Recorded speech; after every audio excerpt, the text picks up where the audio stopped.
નહીં. કેમ? તો કે આકાશની અંદર બાજ આટા મારે. જો ઉડશું ને ઓલી તો આ બાજ આપણને મારી નાખશે. તો શું કરવું? તો કે બેઠા રહેવું. થોડો સમય થયો એટલામાં નીચે પારાથી આવ્યો. તીર ખેંચી નિશાન સીધું સામું રાખ્યું. એટલે ઓલો કે હવે આપણે બેઠું નહીં રહેવાય.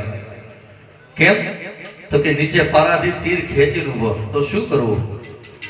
હોલો મૂંઝાણો. ત્યારે હોલીએ કીધું, નાથ, મૂંઝાવમાં પંડના ડાપણ ડોળોમાં બચવાનો હજી એક રસ્તો ખરો. શું?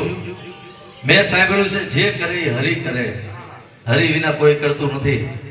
તો બચવાનો એક રસ્તો. શું? તો કે આરાધ. સાંભળ્યું છે આરાધ કરવાથી હરિ તરત દોડતો આવે.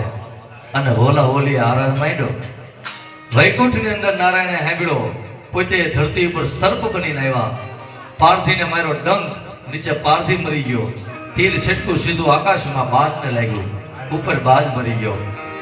એટલે કે હોલા હોલી પર બાજ ફરે.